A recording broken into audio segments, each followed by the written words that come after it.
Hey YouTube, Chris again coming at you with another video. Today's video is, as the title states, about Watches and Wonders 2024. It is the weekend wrap-up, basically wrapping up. I believe it has one more day or so for the public to be able to visit, which there's still a lot of people I saw going.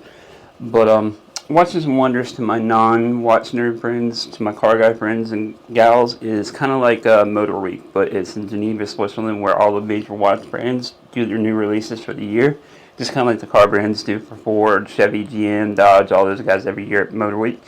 So, but anyway, the main brand, of course, that everybody talks about every year is Rolex. Rolex did come out with a few substantial releases. I did like the people are giving it the moniker the Bruce Wayne, which I don't know if I like that or not. But they came out with a black GMT with black and gray bezel insert, kind of a darker kind of GMT, which is pretty cool. They also put it on Jubilee and Oyster Jubilee. That one was kind of cool. Now they did come out with a yellow gold Rolex Deep Sea Dweller, which is kind of like a big slap in the face. Is like for Rolex is kind of like a big FU piece. It's kind of like a show-off piece to me because I don't know if I would like the. This is just personal opinion. Let me know what you guys think down below. But it's kind of like a show-off piece, if you want to say that. But their yellow gold, Rolex does do gold like nobody else does, of course. Now the one that stole the show, the brand that stole the show, I believe, of course, was Tudor. They usually steal the show every year. Now, do you guys think that this year was kind of a bang or a bust as far as releases? Do you think they were kind of boring, kind of meh? Or do you think a lot of the brands did really well? Let me know down in the comments.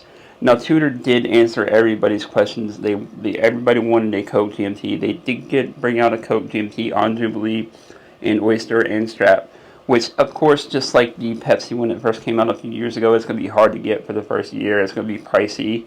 If you're lucky enough to get one from your 80, I would definitely suggest getting the watch, as it does come in a 39mm size. It does come in with this in-house movement, so it is a great watch for the price, especially if you can get it at retail. Now, wait secondary, guys. Wait for the hype to die down. Like I said, it's going to be just like the Pepsi is. Like the Pepsi now is easy to get. But they also came out with a non-gilded Black Bay 41. I'm looking at the Black Bay 58, excuse me, with the gild dial from my personal collection. Now, this has me rethinking. It is in a 41mm size, but it is a plain black dial. No gild on the dial, no nothing. Just clean as usual. Tudor answers everybody's questions. They answer everybody's wants and needs. I think they do listen to the enthusiasts. Now, the third one that they released, I'm not a huge fan of. I'll have to wait to pass judgment until I see it in person. But there's no way I'm paying $28,000 for a Tudor, because Tudor is Rolex's affordable big brother, usually around $4,000 or $5,000. Now, this one at $28,000 in gold. Correct me if I'm wrong down there about the price, guys. Again, I might have to pass judgment and wait till I see one in person. They're going to be hard to get as well, but if $28,000, I'd rather buy a two-tone bluesy or something like that, or even like a used Yachtmaster and Oyster Flex, something kind of like that, rather than spending 28 grand on a Tudor, guys. Now, that might just be me. I don't know if you guys would like that watch or not. Now, the other brands that did really well, I feel like I do like the Vacheron Overseas, the Vacheron Constantine Overseas. They brought out a new green color. Now, green is going to be the new blue dial, which is pretty cool. Now, those are going to be really pricey. I believe like $80,000 retail, something like that. So, the secondary market, they're going to go up sky high, which is going to be crazy. They did come out with 3 different options at dual time. One of my favorite releases is the IWC Portugueser. I do like that. They also came out with a Tourbillon, which is going to be way beyond my budget.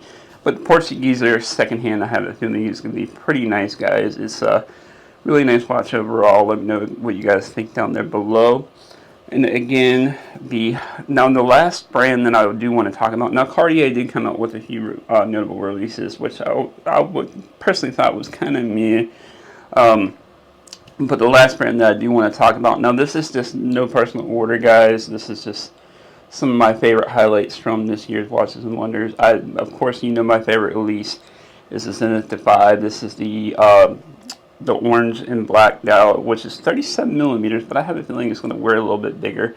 I had the old El Primero, the blue dial in 38mm, and it wore, that chronograph wore a little bit bigger than its stated dimensions. So I do have, this Defy is harkening back to the older generations of the 70s, guys. So back then that was a normal size, and it was 600, I believe, meters water resistant, plenty of water resistance as well. And again, this one retails for about $7,700, but I have a feeling that you're going to be able to pick these up secondary market, just like the new El Primeros, probably around $4,000 or so, probably within a year or so.